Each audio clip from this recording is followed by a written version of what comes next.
Buenas noches, bienvenidos. Les voy a leer los postulados de la Sociedad Racionalista Costarricense.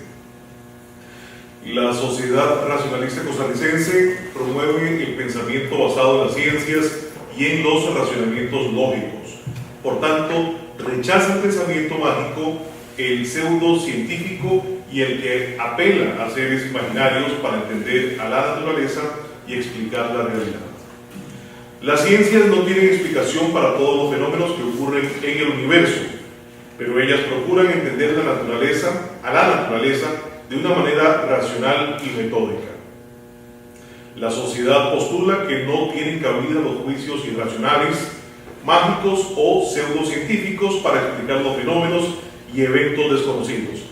Por tanto, hasta que las ciencias no revelen esos hechos, el pronunciamiento sobre ellos debe postergarse y no debe apelarse a respuestas faltas de bases reales.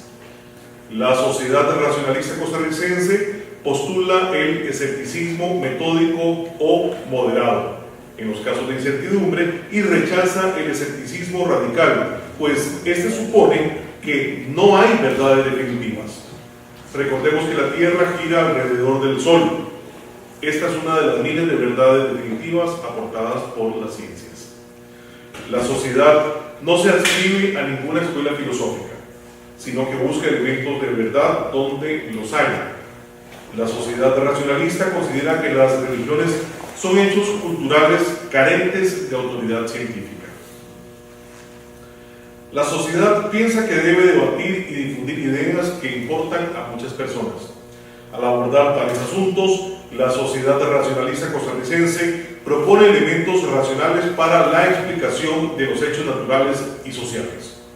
Entre los temas que la Sociedad Racionalista Costarricense pretende abordar están los relacionados con el pensamiento mágico religioso, el ateísmo, el agnosticismo y el secularismo en las sociedades urbanas, el Estado laico y el confesional, las pseudociencias, la psicología no científica, el machismo, el feminismo y las ciencias, la xenofobia, el aborto, la eutanasia y los mitos de la economía. Para tratar aquellos asuntos, la Sociedad Racionalista creará sitios en Internet, un blog y una página de Facebook. En estos se publicarán debates, documentos y videos. También se organizarán conferencias y debates que se grabarán y se pondrán en Internet. La sociedad se vinculará con personas y organizaciones que compartan sus objetivos dentro y fuera de Costa Rica. En una asamblea de personas interesadas, la Sociedad Racionalista Costarricense aprobará un plan de trabajo y un reglamento y designará un comité directivo. Para tal asamblea se convocará públicamente a quienes se interesen en participar en la Sociedad Racionalista Costarricense. La primera conferencia de hoy será con don Antonio Marlasca López. Don Antonio es licenciado en Filosofía y Letras por la Universidad de Valencia, España. Es doctor en Filosofía por la Universidad Católica de Lovaina, Bélgica. Don Antonio publicó una veintena de artículos sobre temas de historia de la filosofía y de ética en revistas especializadas nacionales y extranjeras. Don Antonio es coordinador de la sección de ética de la Escuela de Filosofía de la Universidad de Costa Rica. Los cursos que imparte en esta universidad, de la que es catedrático, versan preferentemente, tanto a nivel de grado como de posgrado, sobre temas de ética e historia del pensamiento. También, antes de introducir la conferencia de don Antonio, don Víctor se va a referir sobre la sociedad y sobre la conferencia de don Antonio. Bien, muchas gracias. Buenas noches, amigas y amigos. Esta es la primera reunión que ha convocado la Sociedad Racionalista, que esperamos que sea seguida de otras conferencias entre temas de interés. El origen de este grupo viene de unos amigos que estaban un poco asustados por la existencia de formas de pensamiento mágico irracional, que se manifiestan, como sabemos, sobre todo en las religiones, ¿no? Y en filosofía, en tesis relativistas, que dicen que no se puede lograr la verdad, que la ciencia es una de las tantas formas de entender el mundo, que todo cambia y que hubo formas escépticas también, el escepticismo radical, que privan de la seguridad de conocer la realidad. Entonces, estas son formas de irracionalismo existentes y nuestro interés es, por decirlo así, volver a la razón, apelar a la razón, que como sabemos es un concepto polisémico. En el diccionario de filosofía de José Ferrater Mora hay 12 categorías de razón. Por ejemplo, yo creo que la que nos podría servir mucho es quizás la forma más modesta de razón, que en todo caso se llamaba la razón recta o natural, el sentido común, la sindéresis, que se usaba mucho, se frecuentaba mucho en la filosofía escolástica, y es aquella que nos sirve para tomar decisiones prácticas. Por ejemplo, si queremos salir por una puerta y la puerta está cerrada, lo racional es abrir la puerta, porque si queremos salir con la puerta cerrada tenemos que ser fantasma o un diputado fantasma que se pueda salir, ¿no? Entonces, si queremos ir a Nicaragua, debemos tomar un avión que va a Nicaragua y no un avión que vaya a Panamá, cosas como esa. Por supuesto que esta forma de razón es insuficiente, porque si nos ponemos a pensar, salimos a la calle una mañana y varios días queremos saber si la Tierra gira alrededor del Sol o del Sol alrededor de la Tierra, no sabemos, no hay forma, ¿verdad? Si vemos colores, esta es una hoja blanca y este es un lapicero amarillo, creemos que el color blanco y el color amarillo existen en la realidad, o que los ruidos que oímos o las voces que oímos existen en la realidad, y eso no es cierto, ¿no? Se ha llamado a los filósofos los qualia, las características secundarias. Entonces, la razón o la experiencia directa es insuficiente, ¿sí? Para que la razón tenga sentido completo, debe apelarse a la ciencia. La ciencia nos aporta otros métodos más seguros, más comunes, más probados, que nos dicen que este color es amarillo solo porque el efecto que produce en la luz en el cerebro nos da este color, ¿verdad? Ustedes sabemos que pues, en la realidad no hay colores, no hay sonidos, ¿cierto? Entonces, la ciencia nos ofrece una seguridad que la razón propiamente no alcanza. Entonces, postulamos una filosofía, no diríamos una filosofía científica, pero sí una filosofía pro-científica, ¿no? Tratamos de que casi todas las tesis de aseguración tengan alguna base, una vinculación con alguna ciencia de la naturaleza, ¿no?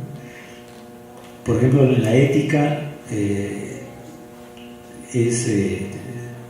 tiene algún asidero natural. La ética es un debate que existe ahora muy interesante, y hay quienes dicen que sí, ¿no? Que la ética es un producto de la evolución del Homo sapiens, que como somos mamíferos, formamos grupos por naturaleza. El hecho de estar formando grupos ya nos obliga a tener unas normas comunes, ¿no?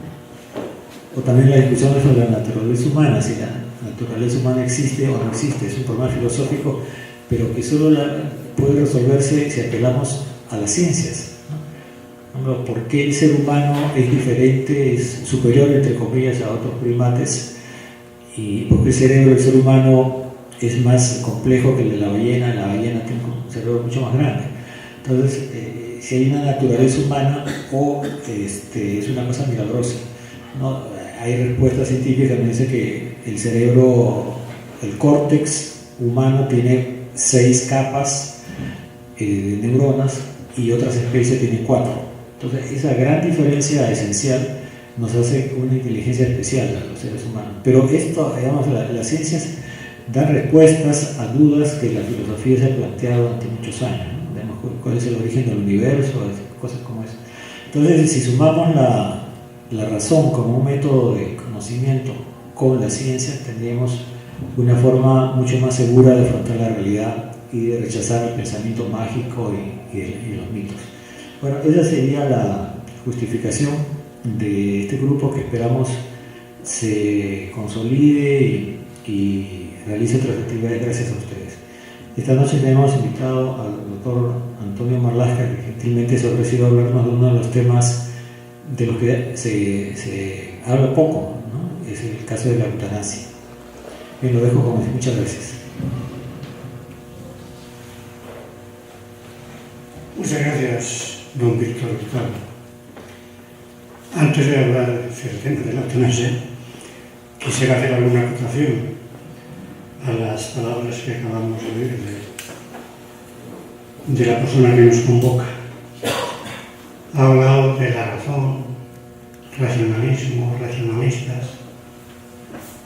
Yo cuando daba clases, que ya no las doy, tras mi presentación, quiere decir, fue, ya no. Cuando no hubo Mora Petróleo y estoy pensionado ya hace unos pocos años. Decía que cuando era profesor, por ejemplo, a la hora de explicar lo que es la filosofía, pues decía que era un saber racional, basada en la razón. Y siempre enfatizaba que la razón es un concepto cultural, es un concepto histórico, de tal manera que lo que para uno es racional, para otro no es racional. El caso, si quieren, más cercano a nosotros es precisamente la eutanasia. Si yo pregunto, ¿es racional, es conforme a la razón que una persona que sufre una enfermedad terminal desahuciada pida que se acabe su vida cuanto antes? Algunas personas me dirán, sí, es racional, es conforme a la razón. Otros me dirán, no, eso va contra la razón, contra el instinto básico de la humanidad. Todo eso para intentar probar que la razón no es un concepto claro y nítido, que es un concepto histórico, construido históricamente, cultural, culturizado y todo lo que ustedes quieran añadir. Antes de llegar aquí estaba leyendo ahí en internet algún periódico y me encontré con una anécdota que me llamó la atención y que me parece que es aquí pertinente.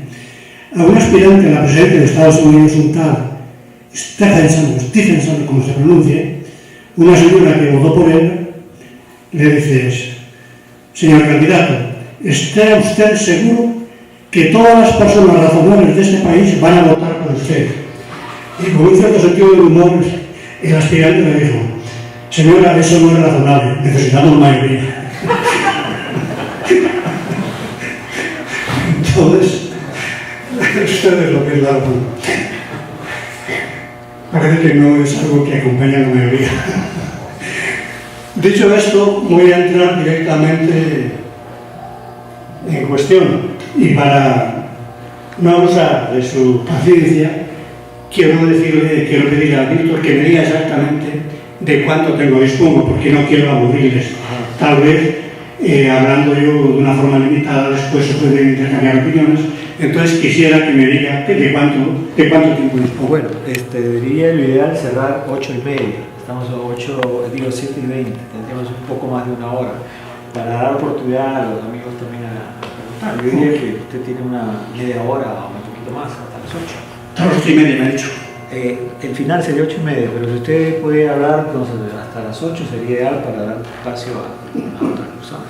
Es mucho tiempo. Bueno, en casa. 8:30 me quedaría más conforme, pero bueno. Procuraré de bien. ¿Se me oye bien? El micrófono. Bueno, quisiera comenzar diciendo una perogrullada. Ya saben, perogrullo, que las manos cerradas llamaban puños. Quería empezar diciendo que nadie es dueño de la vida de nadie. Que yo no me considero tampoco dueño de la vida de nadie. Ni vengo a pontificar, ni vengo a dogmatizar. Vengo a exponer sencillamente cómo visualizo yo actualmente, cómo enfoco el tema de la muerte o el derecho a morir. Pudiera ser que dentro de X años, si sigo viviendo, pues lo enfoque, lo visualice de otra manera. Como decía nuestro presidente, Una cosa es verla venir y otra cosa es hablar con ella. A la pelona, en este caso. Como cosa curiosa y un poco digno de ser recordado, pues quiero recordar que una de las obras más famosas en el Renacimiento, en la obra Utopía de Tomás Moro, que se titula exactamente de que no insule status, de que no va insula, no, de óptimo republice status, de que no hay insula utopía, de la mejor forma de gobierno y de la nueva isla de Utopía. Utopía tiene un origen, un étimo parecido a eutanasia, utopía, lo que no ha lugar, la no lugaría, no topos, utopía. Eutanasia, buen, thanatos, muerte, buena muerte. Bueno, pues en esta isla maravillosa, utópica, la isla de Utopía, pues se propone cómo viven los habitantes, cuáles son sus normas. Y el que escribe es un católico convencido, un mártir, por defender, digamos, la primacía de la Iglesia romana, en contra de Enrique VIII, el rey de eso surgió la Iglesia anglicana, como todos ustedes saben. Pues este señor, Tomás Moro, que posteriormente ha sido canonizado por la Iglesia Católica, pues sostiene que en esta isla utópica la gente se deja llevar por la razón, que son seres razonables. Entonces nos dice que cuando las personas se ponen enfermas y que llegan a una situación donde humanamente ya no hay salida, que van a morir, pues piden a las autoridades pertinentes, los médicos, etcétera, etcétera, que les acorten el periodo de sufrimiento y que les ayuden a morir. Entonces, una de las costumbres de los utópicos, de las normas, es que admiten y consideran razonable a la eutanasia. Entonces digo, no deja de ser llamativo que esto lo defienda un autor católico, un autor que ha sido canonizado por la Iglesia Católica. Sí, la eutanasia a muchas personas nos parece razonable, y a Tomás Moro también, y a los utopienses también. Hay un autor que todo el mundo conoce, que es Albert Camus, premio Nobel de Literatura, hace ya bastantes años, que comienza una de sus obras, El mito de Sísifo, más o menos de la siguiente manera. La frase me la sabía en francés, para no pecar de presumido, la voy a traducir al castellano. Dice Camus, o decía Camus. La verdadera cuestión filosófica, la única cuestión digna de la filosofía, es saber si vale o no vale la pena vivir. Dice, esto es lo fundamental. Todo lo demás es secundario. Decía brillantemente Albert Camus. Pues de esto es lo que vamos a hablar. Sobre la vida y sobre la calidad de vida. Muchas personas, creyéndose que dicen una cosa muy original y que están descubriendo la pólvora, dicen, yo soy pro vida, yo estoy a favor de la vida. Me parece muy bien, y yo también estoy a favor de la vida. Y también me sumo al partido pro vida. Pero inmediatamente la cuestión seguiría la siguiente: ¿en favor de qué vida? Hoy se habla mucho de calidad de vida. Y la calidad de vida pues refiere a eso, a que no toda vida es apetecible a cualquier precio. Se sabe que actualmente más de 800.000 personas, posiblemente hoy se acerque al millón, de paso de 11 años se suicida. Habría que preguntarles a estas personas, que no son pocas, si la vida es siempre y en todas partes apetecible. Y si fuera el caso, ¿por qué abandonan la vida? ¿Por qué se despiden de la vida?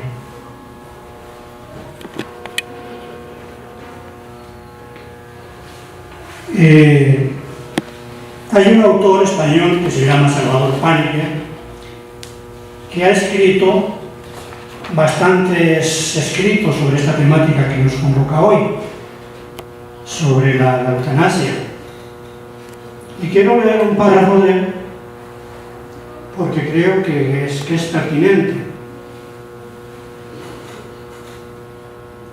Bueno, quería también añadir que cuando dice que estoy a favor de la vida, que soy pro vida, pareciera ser que el problema se reduce a escoger entre la vida y la muerte.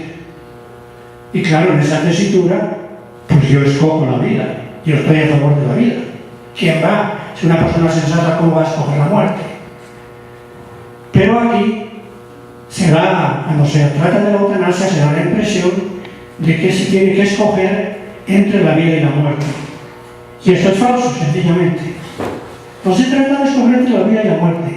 Se trata de escoger entre dos clases de muerte. Porque la eutanasia siempre se refiere al final de la vida, una vida sufriente, una vida dolorosa, una vida sin perspectivas, sin esperanzas, sin horizontes. Entonces, esa es la tesitura, esa es la situación. No se trata de escoger entre dos tipos de vida, entre vida y muerte, sino entre dos tipos de muerte. Una muerte fácil, una muerte digna, una muerte hasta donde se pueda, no dolorosa, o entre una muerte que tarda en venir, una muerte dolorosa, una muerte indigna. Se trata de escoger hasta donde se pueda de entre estos dos tipos de muerte. Y esta es la realidad que muchas veces se quiere evadir, diciendo sencillamente que es entre vida y muerte, y eso es falso. Bien, pues decía el texto de Paniagua que les quería decir es el siguiente. El debate a menudo, más que ideológico, es el enfrentamiento de sensibilidades. La empatía por el sufrimiento ajeno es variable. Hay quien percibe, y hay quien no, el carácter intolerable de un ser humano reducido a la condición de piltrafa vegetativa en contra de su voluntad. Pregonan algunos reclamadores que la vida siempre es maravillosa, la vida que suelen decir los franceses. Bien, a veces lo es, a veces no. A veces, con SIDA, con cáncer, con tetraplegia, con democracia senil y otras mil posibles degradaciones, la vida resulta como mínimo muy oscura. Absolutizar la vida, absolutizar lo que sea, conduce irremisiblemente al totalitarismo. La vida puede ser maravillosa y puede ser espantosa, depende. Y la única manera de conseguir que al menos sea digna es reservándose uno el derecho a abandonar el mundo cuando comience el horror. El derecho a vivir. Bien. Entonces, se suele decir que la vida es el mayor bien, que el derecho a la vida está por encima de cualquier otro derecho. Esto habría que entenderlo y habría que ponerlo en sordina. Es decir, si a mí me arrebatan, me quitan la vida meramente biológica, todos los demás derechos me salen sobrando y los doy a precio de saldo, si es el caso. Pero también convendría traer a colación que la vida meramente biológica, al menos en la tradición occidental y también en la tradición cristiana, no ha sido nunca el valor supremo. Por encima de la vida puede haber otros dolores. No sé por qué estos días estaba leyendo un texto clásico, El Quijote, y ahí hay un párrafo de los más bellos de esta novela, que casi me lo sé de memoria. Y dice lo siguiente: habla Quijote a su escudero Sancho, y le dice Quijote, le dice Alonso Quijano, le dice a Sancho: la libertad, amigo Sancho, es uno de los mayores dones que los cielos concedieron al hombre. La libertad no se puede equiparar a los tesoros que hay en la tierra ni a los que encubre la mar. Dice, y continúa diciendo: por la libertad, así como por la honra, se puede y se debe aventurar la vida. Por la libertad y por la honra se puede y se debe aventurar la vida. Es decir, en el contexto está claro que la honra, la libertad, está por encima de la vida meramente biológica. Utilizando una frase muy conocida y muy manida, podríamos también repetir aquí: vale más morir de pie que vivir de rodillas. A veces de ello se ha dicho que la vida es el valor supremo. Y esto, repito, en la tradición occidental, en la tradición incluso cristiana, no es verdad. Para comenzar, en el cristianismo existe una tradición martirial, es decir, veneramos a ciertas personas que incluso se llaman santos, han sido canonizados. ¿Por qué? Porque han sacrificado su vida para defender una idea, una creencia. Como por caso los romanos, al menos hemos de creer la historia, mandaban a todos los súbditos romanos, los ciudadanos romanos, que arrojasen ahí sobre las llamas pues unos granos de incienso o algo parecido, en honor a César. Y algunos se negaban. Y a consecuencia de eso eran condenados a muerte. Cosa más fácil que echar unos granos de incienso a una llama, pues es bastante sencillo. Sin embargo, había personas que se negaban a hacer esa acción tan fácil y fueron condenados a muerte, si hemos de creer la historia. En la tradición cristiana también se dice que es perfectamente aceptable que unas personas pongan en peligro su vida, aventuren su vida, que diría el Quijote, en favor de otros. Hay una persona que es de origen belga, que ha sido canonizada hace poco por la Iglesia, que estuvo en una isla y dedicó su vida a los leprosos. ¿Cómo se llama? ¿No recuerdan? Damián. Padre Damián. Y se fue dada la película Molokai. Pues esta persona simplemente sabía que exponía su vida en favor de los leprosos, y sin embargo lo hizo. Y ya puestos a rizar el rizo y a ser un poco exigentes, en el Evangelio, los que creen en el Evangelio y esas cosas, se dice: nadie tiene mayor amor que el que da su vida por los amigos. Entonces, por encima de la vida está la caridad. Y la caridad evidente se muestra en que uno incluso está dispuesto a dar la vida por otros.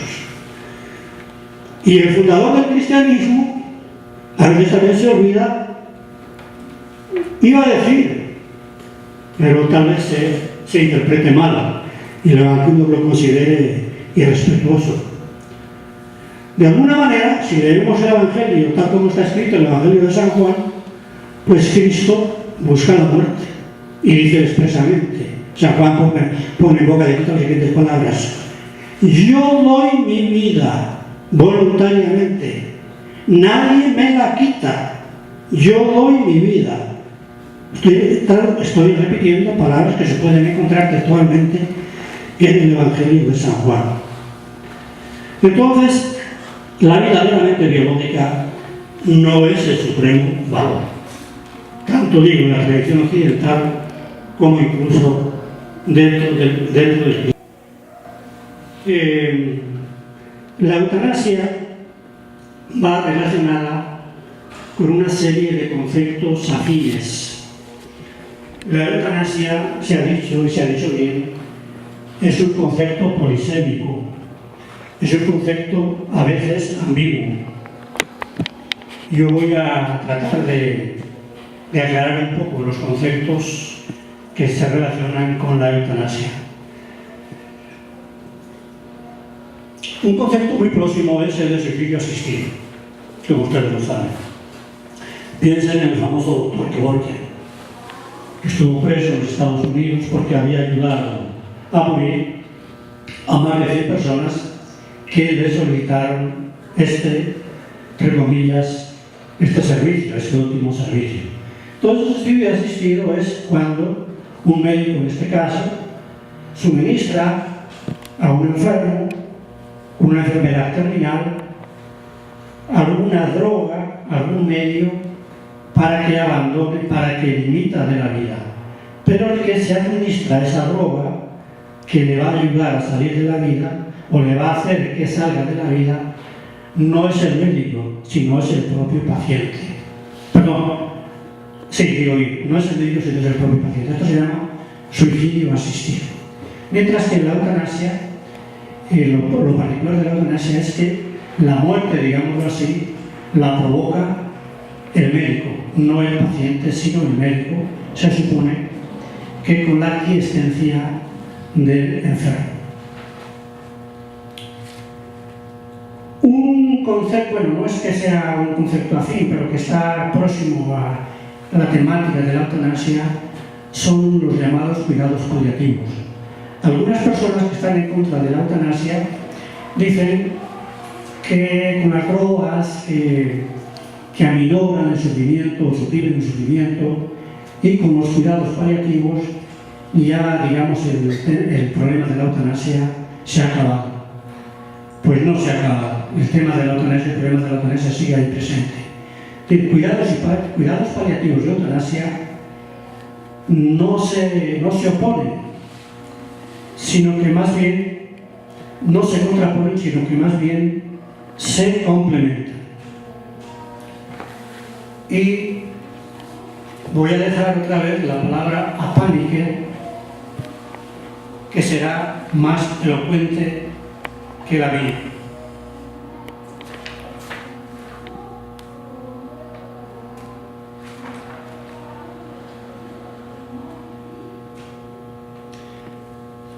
Leo a Apánique. Alegan algunos detractores del derecho a la eutanasia voluntaria que con los adelantos de la medicina paliativa y del tratamiento del dolor el tema ya está resuelto. A eso hay que contestar que, en primer lugar, bienvenido sea la medicina paliativa y el tratamiento del dolor, pero que desgraciadamente la citada medicina y el citado tratamiento están todavía en pañales y que en todo caso la última palabra y la última voluntad le corresponden siempre al enfermo.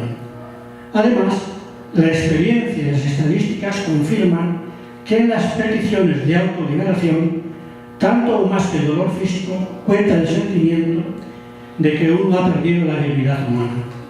En rigor, como acabo de decir, cuidados paliativos y eutanasia no solo no se oponen, sino que son complementarios. No debe haber eutanasia sin previos cuidados paliativos, ni cuidados paliativos sin posibilidad de eutanasia. Más aún, si el enfermo supiese que siempre tiene abierta la posibilidad de salirse voluntariamente de la vida, las peticiones de eutanasia disminuirían, porque esta puerta abierta produciría un paradójico efecto tranquilizador. Uno sabría que al llegar a ciertos extremos el horror puede detenerse y se puede salir de la vida sin odio y sin ira.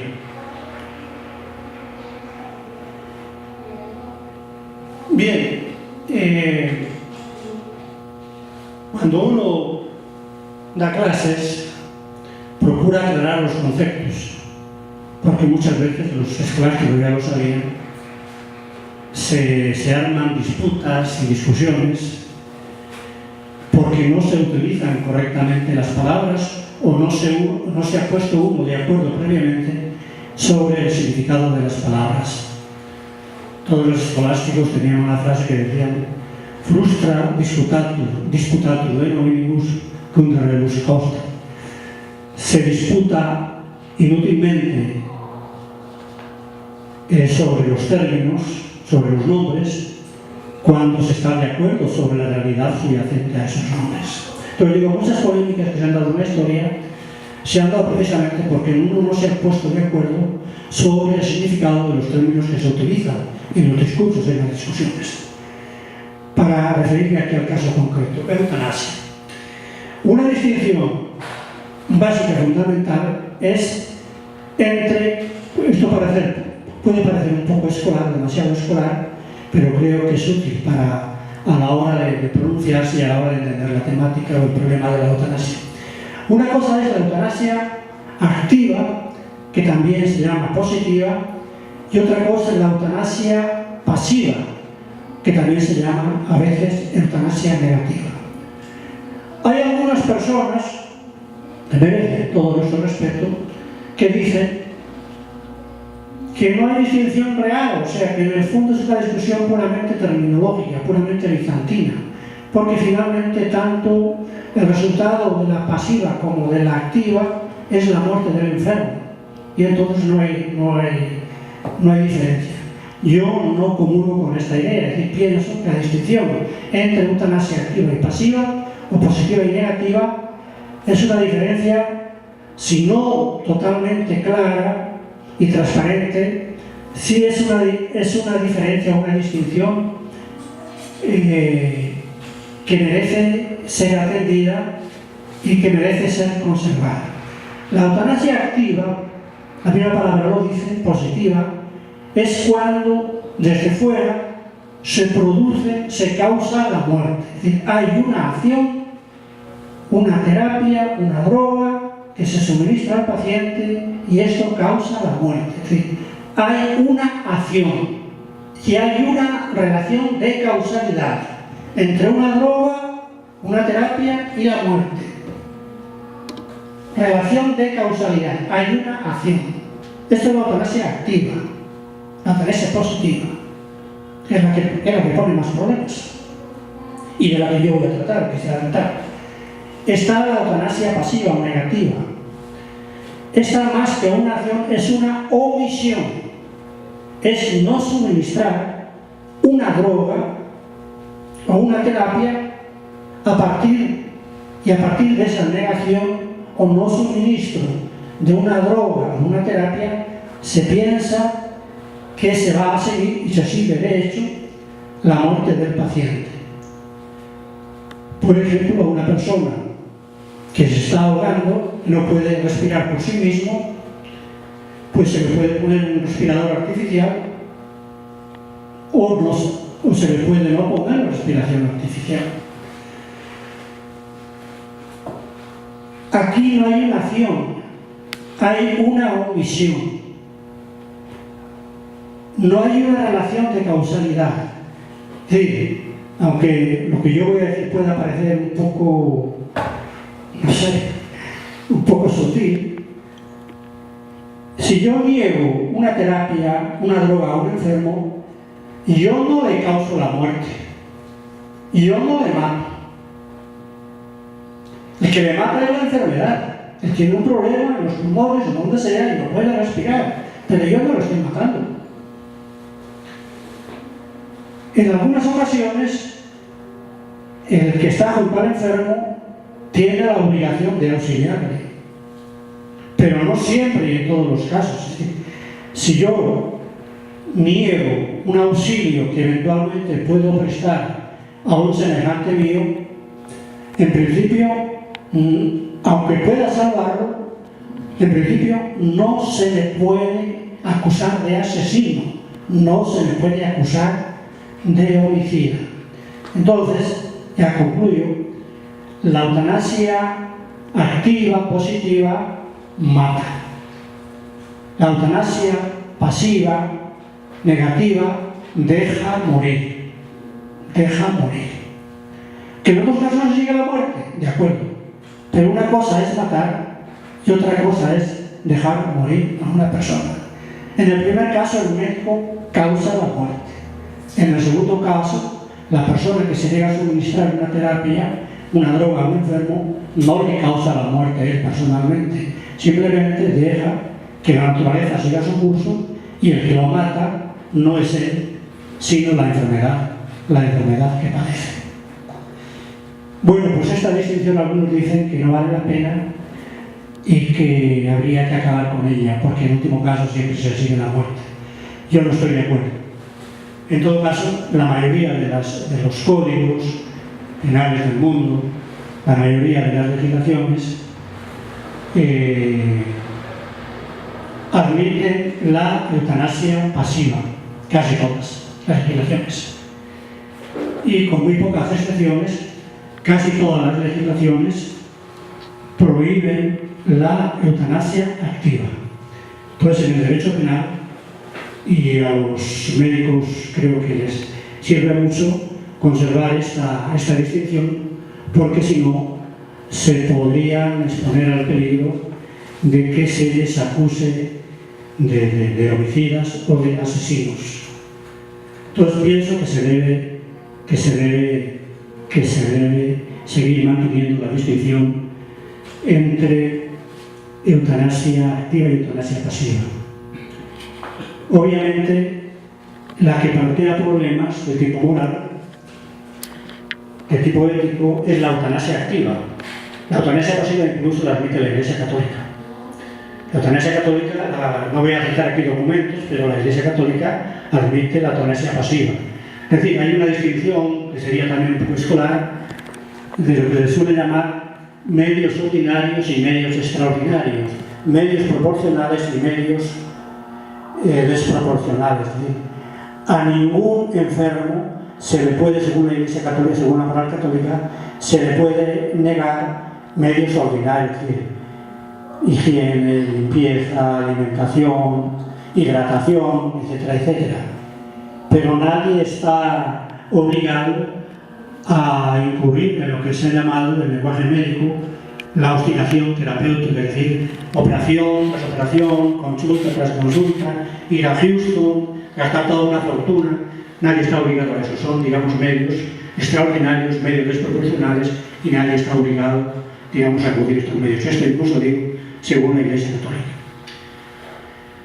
Lo que plantea problemas entonces no es la eutanasia pasiva, la eutanasia negativa. Aquí en Costa Rica, hasta donde yo sé, pues el tema está un poco oculto, nadie quiere hablar de eso. Pero pareciera, no quiero ser dogmático, ni quiero ser osado, ni quiero pretender saber cosas que no sean realidad, pero tengo la idea, tengo la opinión de que en nuestros hospitales, calladamente, implícitamente, se practica con cierta generosidad la eutanasia pasiva. Es decir, se quita el respirador, no se acude a la resucitación, no se acude a terapias muy agresivas, cuando el médico ve que ya no vale la pena, que no hay esperanzas de recuperación, que el paciente está sufriendo y para qué alargar el martirio. Simplemente dejémoslo así. Si tiene un paro cardíaco, déjalo, no lo reanimes. Mejor quítale el respirador, porque lo necesitamos para otro enfermo que está ahí a la cola. Esto creo que se hace. Y normalmente pues no hay que publicarlo, y normalmente aunque se publicase, no pienso que nadie sería acusado ni penalizado por ello. Otra cosa es la eutanasia activa.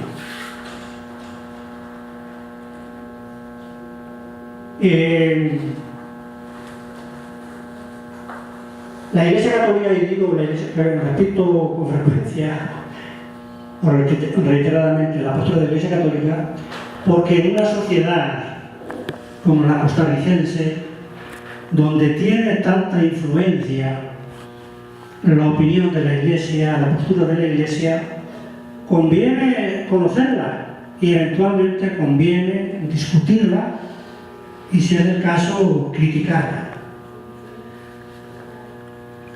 ¿En qué se funda la Iglesia para condenar la eutanasia activa, la eutanasia positiva?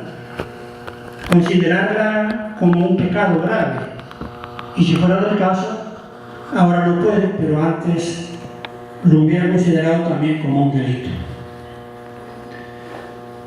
Aprovecho para decir que si una persona considera la eutanasia activa, en adelante, cuando hablo de la eutanasia, me estoy refiriendo siempre a la eutanasia activa positiva y a la eutanasia voluntaria, no forzada.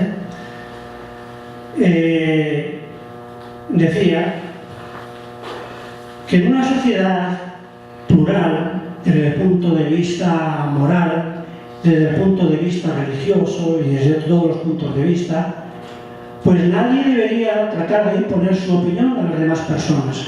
Si tú consideras que la eutanasia es inmoral y que es pecaminosa y que está prohibida por Dios y por todas las instancias celestiales, humanas y divinas, pues muy bien, no la practiques. Nadie te va a obligar a practicar la eutanasia. Pero si hay otra persona u otras personas que quieren acudir a la eutanasia activa, ¿quién soy yo para prohibírselo? ¿Quién soy yo para impedírselo? Como decía el Papa Francisco en otra ocasión, refiriéndose a los homosexuales, ¿quién soy yo para criticarlos? Déjalos que vivan por su cuenta, mientras no se metan contigo. Entonces, convendría aclarar también que en una sociedad laica, plural, aunque la eutanasia fuera pecado, no necesariamente tiene que ser un delito. Una de las cosas por las que deberíamos luchar es porque ya como se ha hecho en otras dimensiones, se distinga también aquí lo que podría ser una acción inmoral, una acción pecaminosa según los católicos, de una acción delictiva, de un delito.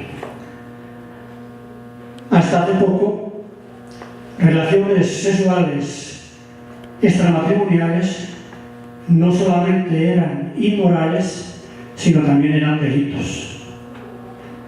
Hoy, una relación entre personas mayores consentida, casados o no casados, solteros o no solteros, puede ser inmoral, si es el caso, pero no es de ninguna manera un delito. Entonces, una cosa es la conciencia privada, la conciencia personal, y otra cosa es querer imponer una creencia personal a toda la sociedad, calificándola, estigmatizándola como delito. Repito, para ir avanzando, ¿en qué se basa la Iglesia Católica para condenar, para estigmatizar la eutanasia? Bueno, ateniéndonos a frases comunes, a frases muy traídas y muy conocidas, se suele decir: la vida humana es sagrada y solo la vida humana es sagrada, lo cual suscita muchos interrogantes y muchas dudas. ¿Por qué va a ser sagrada la vida humana y no va a ser sagrada la vida de un delfín, la vida de una ballena, la vida de un perro, la vida de una vaca, etcétera, etcétera? Es que según el Génesis, todos sabemos ya,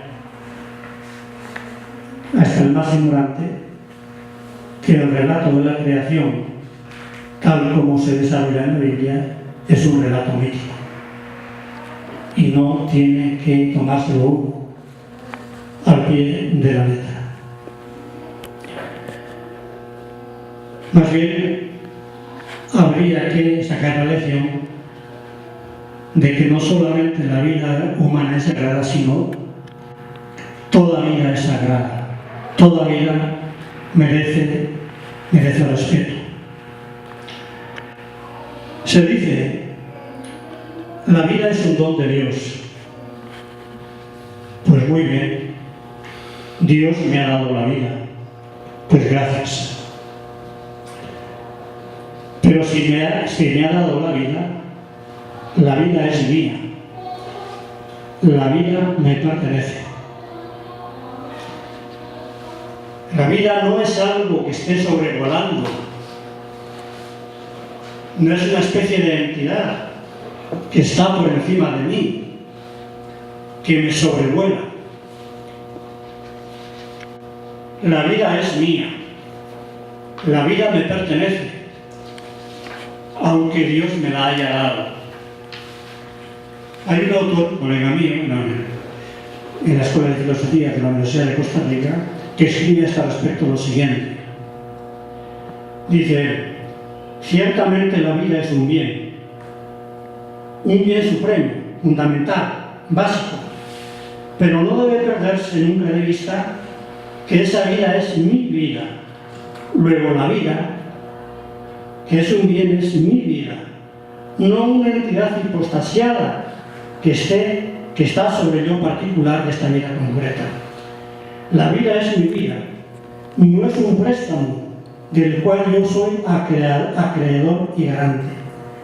La vida que vivo no es una realidad que le pertenezca a una divinidad o a un estado, para referir a dos comunes interpretaciones culturales, y que por ende me obligan a mantenerse en ella mientras no decidan retirarme el préstamo sin importar las consecuencias particulares. Es decir, siguiendo el razonamiento, se dice dentro de la moral católica que la vida es un don de Dios. Y entonces el ser humano no es dueño de su vida, sino que es un mero usufructuario.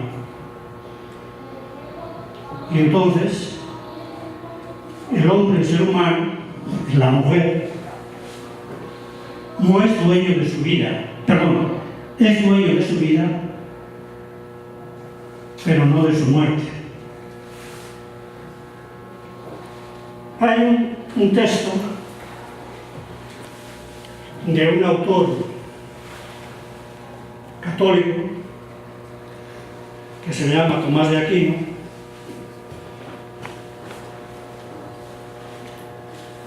que yo quiero también traer a colación.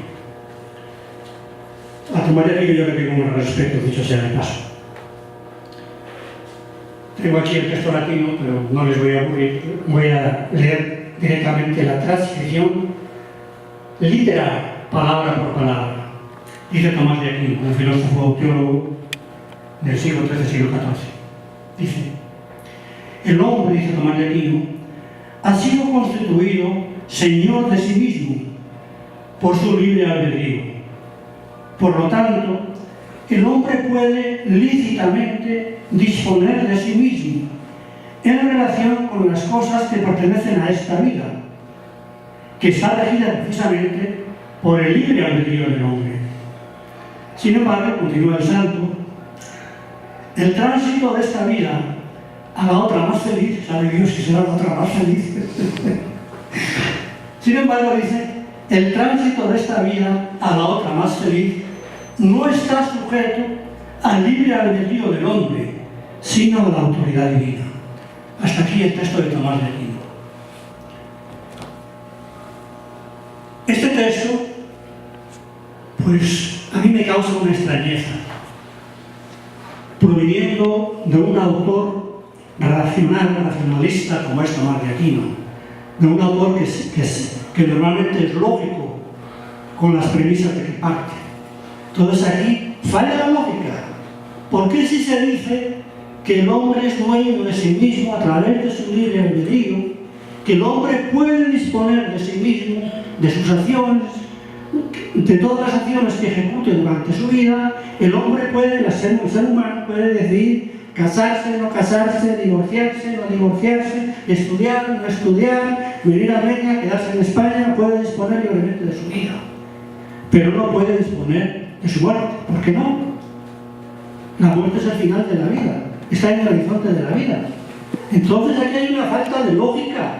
Si uno es dueño de sí mismo a través de su libre albedrío, también debería disponer del momento del tránsito de esta vida a la otra más feliz, siguiendo la terminología que utiliza Tomás de Aquino. Hay una falta de lógica, Si uno es dueño de sí mismo y dueño de su vida y de las acciones que puede ejecutar de su vida a través de su libre albedrío, parece una falta de lógica decir que este libre albedrío o este señorío sobre sí mismo no alcanza al final de la vida. Nada más, digamos, se extiende desde el comienzo hasta el final, pero el final no, eso ya está fuera de la competencia del libre albedrío del ser humano. Esto es parecido a lo que a veces en los colegios o en ciertas instituciones dicen: ustedes pueden hacer lo que quieran, excepto esto, esto y esto. Entonces, ¿para qué? Te dicen que puedes hacer lo que quieras y después te empiezan a poner limitaciones por todas partes. Bueno, voy a ir, no resumiendo, pero sí tratando un poco de ir concluyendo. ¿Cuál es el argumento para mí fundamental a favor de la eutanasia? Pues en parte ya lo acabo de aludir, de alguna manera ya lo acabo de citar. El argumento pleno y definitivo a favor de la eutanasia es la autonomía, el principio de autonomía. La bioética es un saber a medio camino entre la ciencia y la filosofía, surgido hace unas décadas. Modestamente yo tengo un pequeño libro que se llama Introducción a la bioética. Entonces ahí se estudian 4 principios fundamentales que son, digamos, los fundamentos de la bioética. La bioética se basa en 4 principios: principio de autonomía, principio de beneficencia, principio de no maleficencia y principio de justicia. Son los 4 pilares, los 4 fundamentos, las 4 patas, digamos así, de la bioética. El fundamental es el primero, el principio de autonomía. Autonomía viene de 2 palabras griegas: autos, nomos. Uno es autónomo en cuanto se da a sí mismo las normas. Autos, sí mismo. Nomos, la norma. Autonomía. Principio de autonomía. Principio de autonomía, digamos, tiene digamos, su acta de fundación en Kant. Obra de tal manera que trate siempre a tu persona y en la persona de los demás siempre como un fin y nunca como un medio. La persona es un fin, la persona no es un medio. Obra de tal forma es el mismo principio, la anunciación del imperativo categórico, de otra manera. Obra de tal forma que trate siempre a la humanidad, tanto en tu persona como en la persona de los demás, siempre como obra de tal forma que trate siempre a la humanidad, tanto en tu persona como en la persona de los demás, siempre como un fin y nunca como un medio. O que trates a tu persona y a la persona de los demás con el principio de una legislación universal. Son más o menos formulaciones parecidas. Es decir, según Kant, el hombre tiene una eminente dignidad. El hombre no puede aceptar pasivamente las normas que le vengan de fuera. Eso sería reducir la humanidad a la servidumbre, a la esclavitud. El hombre, para ser libre, necesita ser él mismo el que se da las normas. Si las normas vienen de fuera, sean de un dios, de un semidios o de quien sea, el hombre no es libre. El ser humano tiene que darse a sí mismo las normas, y una vez que se las da, él se somete a las normas. Yo soy autor de la legislación y soy súbdito de esta legislación, pero las normas no vienen de fuera. Es la humanidad, es el ser humano el que se da sus propias normas. El hombre es hombre en cuanto que es dueño de sí mismo, señor de sí mismo, autos nomos, el amo de sí mismo, el árbitro. El árbitro es el que manda en el campo de fútbol. El árbitro es el dueño de sí mismo. Entonces, el principio de autonomía dice sencillamente, en los temas que tienen que ver con la salud, que nadie puede venir desde fuera a decirle lo que debe hacer y lo que no debe hacer. La operación a la que debe someterse y la operación a la que no debe someterse.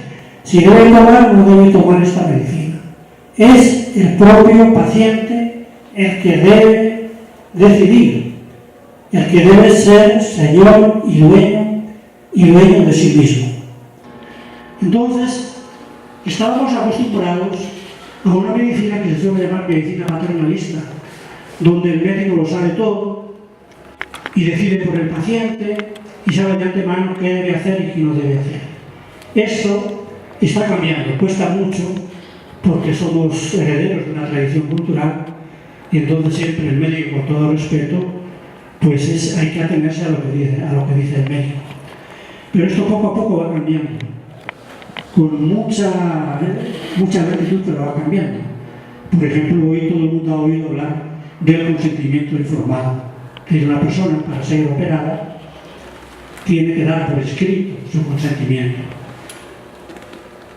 Tal como esto se lleva a la práctica, en la mayoría de los hospitales y en las clínicas a los que yo he asistido, es una forma, hablo en propia experiencia, porque lo he sufrido, esto de dar el consentimiento informado en firmarlo, se ha convertido en una,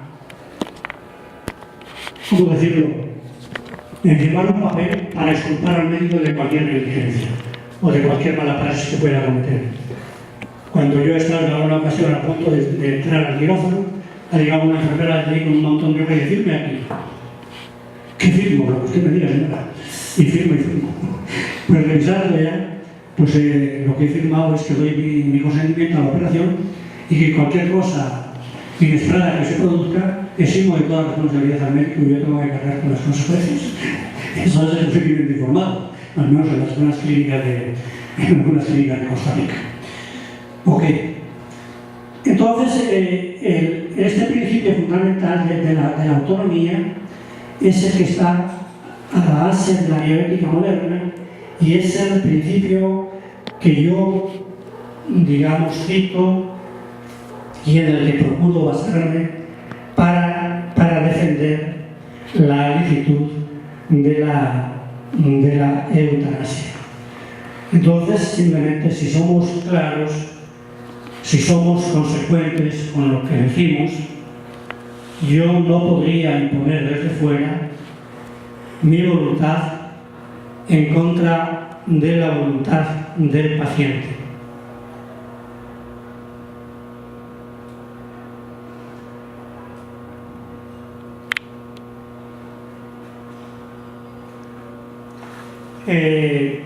Otra de los conceptos próximos o cercanos a la eutanasia es el de muerte digna, muerte piadosa, etc. ¿Qué es una muerte digna? ¿Qué es morir dignamente? La cosa no es tan sencilla. ¿Sí? Tenemos derecho a la vida y también tenemos derecho, pienso yo que tenemos derecho, a morir dignamente, a una muerte digna. Porque por ese trance, por el trance de la muerte, debemos pasar todos, en uno u otro momento. Napoleón, con un cierto sentido del humor, solía decir que hay dos cosas totalmente seguras en esta vida. Una de ellas es la muerte y otra, pagar impuestos. Nadie se escapa de esta tesitura.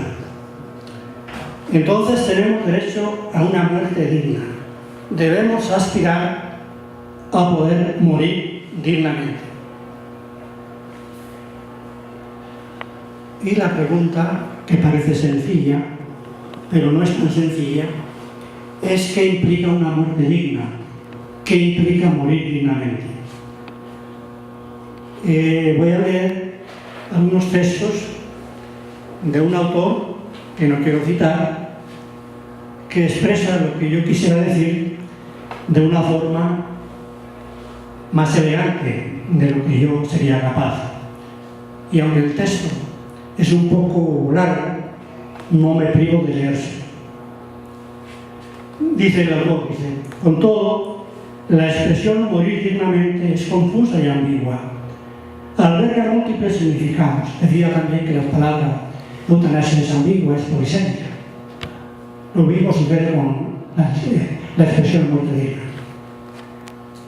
Para determinados pacientes, morir dignamente significa morir conscientemente, sabiendo intencionalmente el trance por el que se está pasando con lucidez, mientras que para otros significa todo lo contrario, morir sin conciencia de ello, sin saber que uno se está muriendo.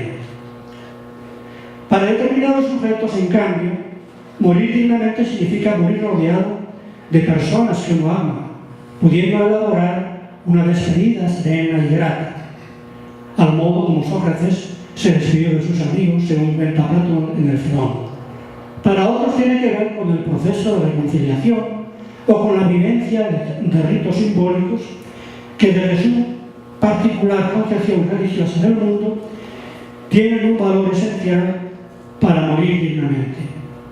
Estos significados además no son excluyentes entre sí. Y voy al texto que considero más importante de estos que les estoy leyendo. Dice el autor, quizá por aproximación negativa se pueda agarrar algo de su significado. Morir dignamente es morir solo, abandonado, en un espacio inhóspito y anónimo, en un no lugar, según una expresión de un antropólogo francés. Morir indignamente significa morir sufriendo innecesariamente, o morir atado a un artefacto técnico que acaba convirtiéndose en el soberano de mis últimos días. Morir indignamente significa igualmente morir incomunicado, rodeado de personas insensibles, especialmente sin alma, de burócratas que desarrollan mecánicamente su labor profesional. Esto es morir indignamente. Y lo contrario a esto es morir dignamente.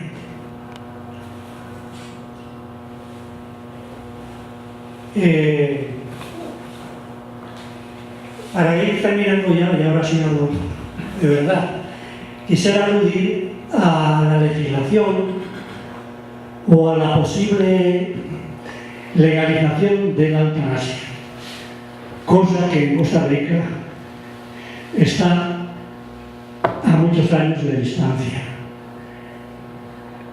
Cuando el autor que citaba antes, el autor de la utopía, terminaba su relato, dice: esta forma de vivir de los utopienses, dice, no espero que sea común en nuestros estados, en nuestras sociedades, y me temo que tardará muchos años en que esta norma de los utopienses consigan imponerse.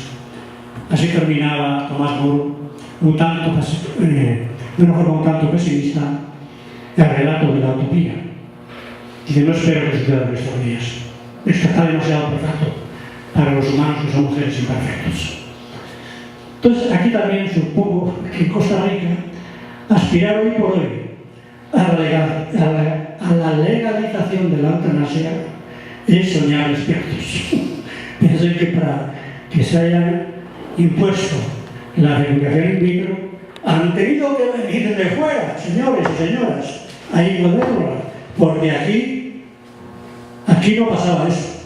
Así pasaran los años y hubiera los pronunciamientos que hubiera de la Comisión Interamericana, de la Corte Interamericana de Derechos Humanos, los diputados por esto, por aquí no pasará. Aquí no pasa. Por tanto, tenido que venirse para imponer la fecundación in vitro. Pues hoy por hoy pienso que estamos muy lejos, digamos, de que en este país que es el más feliz del mundo se pueda legalizar la eutanasia. Hay varios países donde está legalizada la eutanasia. Los más conocidos son Holanda y Bélgica. hay normas que son ya muy concretas. Uno piensa que ahí cualquiera que vaya ya puede pedir la eutanasia y se la van a firmar. No, las cosas son un poco más serias. Se tiene que cumplir una serie de condiciones, que realmente el paciente esté enfermo grave, que no haya un pronóstico favorable, que esté, digamos, en estado terminal. Normalmente en estado terminal se considera que no hay esperanza, que lo que más puede vivir son 6 meses aproximadamente.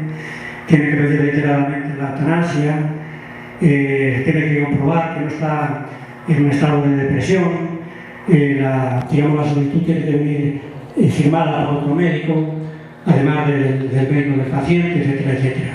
Entonces no es así una cosa baladí, una cosa, hay que cumplir ciertas condiciones. Pero dadas las condiciones, en Holanda se permite. Hace unos días salía la noticia en los periódicos españoles que habían recurrido a la eutanasia algo así como, creo, 5.000 pacientes en el año 2015. No sabría decir si son muchos o pocos, pero sí daba esa cifra. Un 4%, yo vi esa noticia en otro sitio web. 4% de todas las muertes. Todas las muertes. Y perdón que lo interrumpa, me llamó mucho la atención algo de ese artículo. De ese 4%, un resto, un 75% es cáncer o enfermedades relacionadas con el cáncer. Y citaron un caso de una muchacha de 20 años, una depresión severa, había sido abusada sexualmente, inclusive que no podían estar deprimidos. El comité médico, científico, no sé cómo lo ven, dijo que era incurable. Y con 20 años se le practicó el proceso. Sí, está bien, muchas gracias por la aclaración.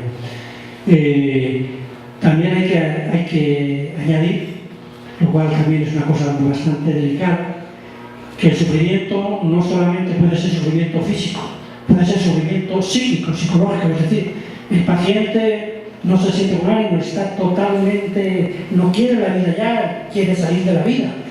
Entonces eso le causa un malestar tremendo, psicológico, aunque físicamente no está sufriendo, etcétera.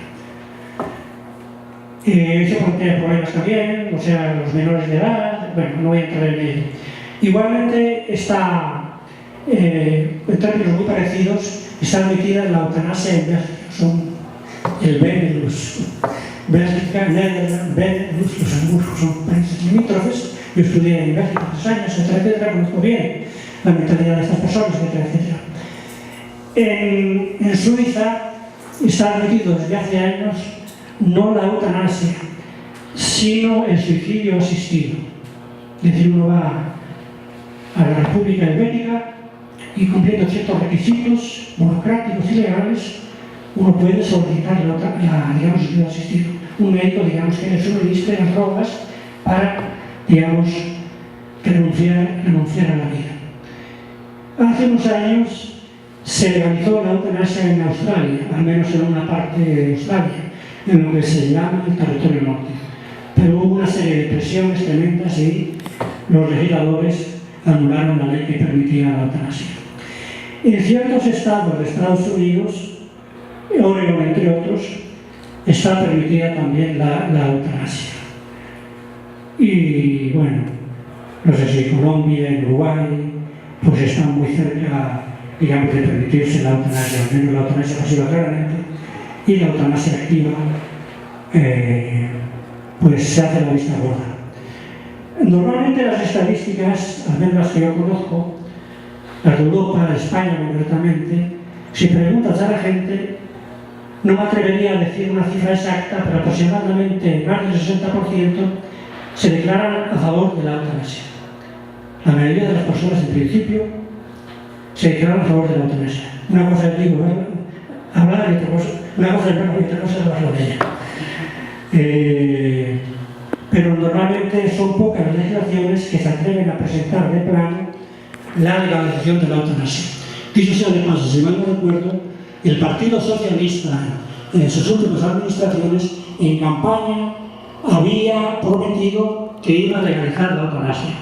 Cuando llegó la hora de la verdad, no quiso enfrentarse a este tema y lo eludió. Posiblemente tuvo miedo al enfrentamiento de la Iglesia, los obispos, que son muy poderosos todavía en España, y si te viste no me acuerdo, quedará para otra administración. cuando gane Sánchez. ¿Cómo? Podemos. Quisiera terminar hablando de la situación de Costa Rica.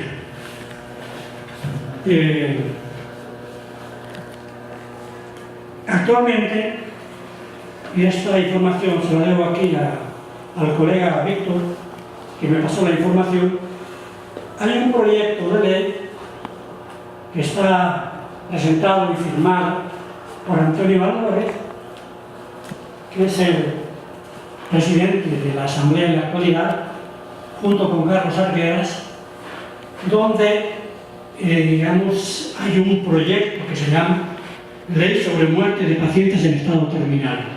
Si no estoy mal informado, este proyecto se encuentra en la Comisión de Asuntos Sociales, pero no ha sido votado. Yo cuando me hablaron de que había un proyecto sobre la eutanasia, me alegré sobremanera. Digo, qué bárbara Costa Rica, se va a poner una flor en el ojal. Pero no hay. Me llevé una desilusión. Porque lo único que hace este proyecto de ley, lo único que propone es disminuir las penas que actualmente tiene aparejadas la eutanasia activa en Costa Rica. Entonces, voy a permitirme leer, digamos, la legislación vigente y la legislación que se propone en este nuevo proyecto de ley. La legislación vigente, en el artículo 115 del Código Penal, dice lo siguiente: será reprimido con prisión de 1 a 5 años el que instigare a otro al suicidio o lo ayudare a cometerlo si el suicidio se consuma. Si el suicidio no ocurre, pero su intento produce lesiones graves, la pena será de 6 meses a 3 años. Esto es lo que está vigente.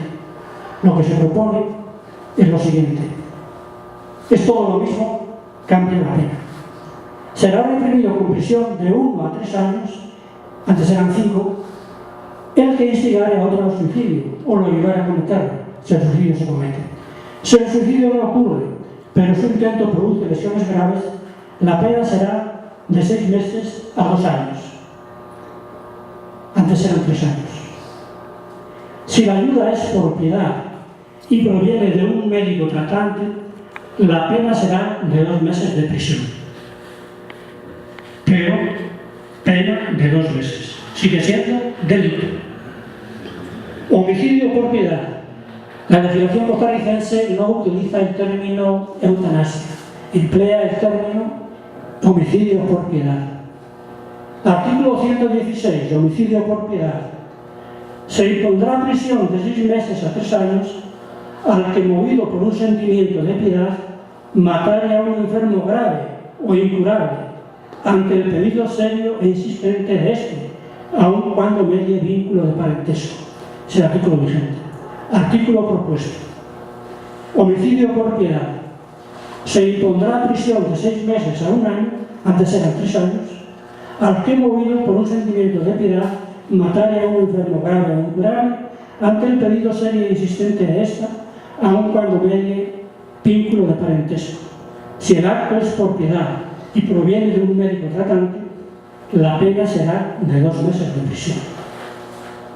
Entonces, ¿por qué les he dicho que me causó desilusión esta nueva legislación? Porque yo pensaba que ya que se ponen a hablar sobre el tema, pues iban a ir hasta el final e iban a, si no legalizar, por lo menos a despenalizar totalmente la eutanasia, es decir, a quitarla de la lista de los delitos que se pueden cometer en Costa Rica, tal como recoge el Código Penal. Pues por eso me llevé desilusión. Sigue siendo delitos. Simplemente se disminuye la pena, pero siguen siendo delitos. Entonces, diría yo, con todo respeto, sobraban alforjas para tan corto viaje.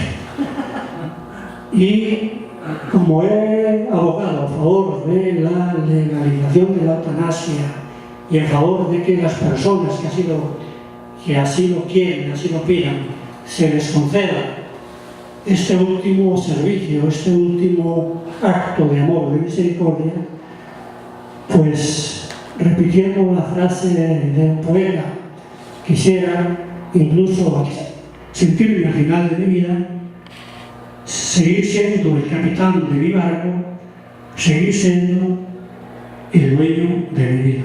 Muchas gracias.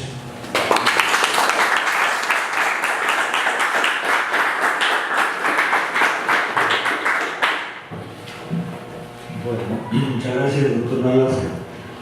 Son las 8:25, más o menos. Si alguna persona quisiera hacer una pregunta, podríamos hacerla. Preguntas, acusaciones, aclaraciones, críticas, cualquier. Nos han pedido que, bueno, comprometimos que irnos a las 8:30, pero ya pasamos un poquito. Edgardo Moreno, por favor. A mí me queda siempre la duda cuando hay inconsciencia. ¿Qué sucede en un ser humano que pierde la conciencia? Ahí no puede haber, digamos, decisión, ¿ya? Por parte del accidentado, sino que la decisión tiene que venir de otros, ¿ya? Entonces no es un asunto de mi voluntad, a menos de que haya yo determinado con premura cómo quiero morir y haya yo comunicado y haya yo dicho, lo cual no siempre es real, sino especialmente gente joven. Gente joven tiene un accidente, se descerebra. Respondo. Sí. En parte la solución la ha dado usted ya. Si ha habido expresión por parte de esa persona con anterioridad a esa situación. Concretamente en muchos países existe lo que se llama testimonio de últimas voluntades, en eso se llama testamento vital. Y hay ya formularios ad hoc que circulan por el mundo. Ustedes los pueden buscar en internet, en Estados Unidos, en España, incluso la Conferencia Episcopal Española ha presentado, digamos, ahí un machote de lo que eventualmente un fiel pudiera, si quiere, pudiera firmar. Lo que se llama testamento vital es precisamente eso. Cuando uno está en su sano juicio, cualquiera cosa que esto signifique, puede expresar, igual que uno hace un testamento, puede externar sus últimas voluntades.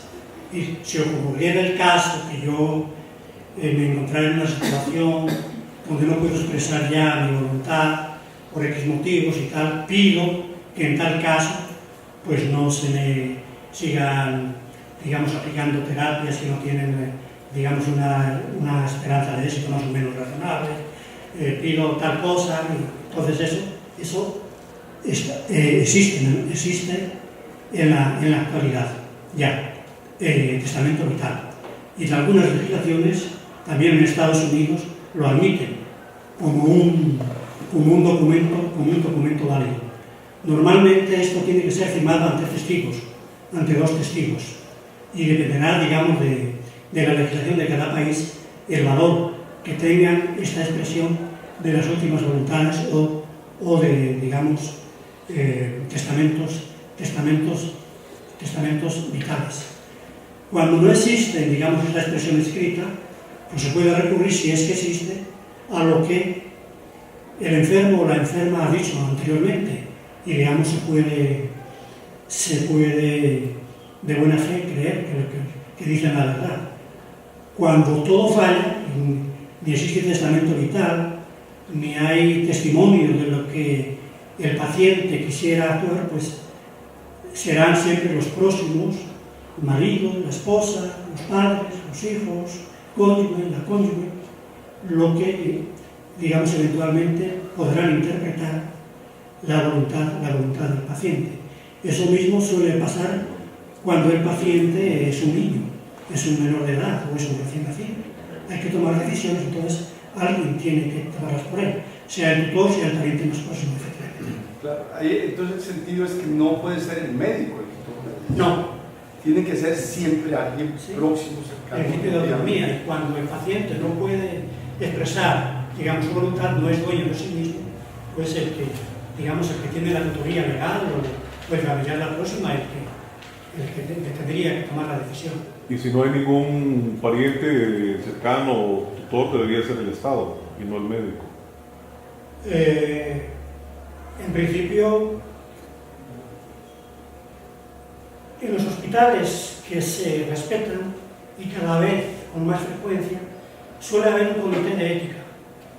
Entonces, si se diera esa situación y si hubiera tiempo, habría que presentar el caso al comité de ética y que resuelvan según su leal saber y entender.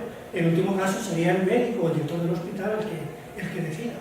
Pero alguien, normalmente se excluye que sea el médico. Precisamente eso, porque hay que respetar la autonomía del paciente. También, por ejemplo, cuando hay que, digamos, se intenta extraer un órgano para hacer un trasplante, etcétera, etcétera, y entonces, bueno, pues quitamos el respirador, ¿para qué eso? El que da el permiso no basta con que sea el médico tratante, porque puede estar interesado en hacer un trasplante. Un biombo. Entonces tiene que haber otro ajeno a la situación para que certifique que el paciente ya está clínicamente muerto y que se puede hacer el trasplante. Bueno, yo creo que podemos concluir. Agradecemos la exposición tan interesante del doctor Velasco y bueno, agradecemos la presencia de ustedes y también del Instituto de México en Costa Rica que nos ha ofrecido este ambiente para poder desarrollar la conferencia. Pensamos en una siguiente conferencia para el mes de julio, avisaríamos la fecha.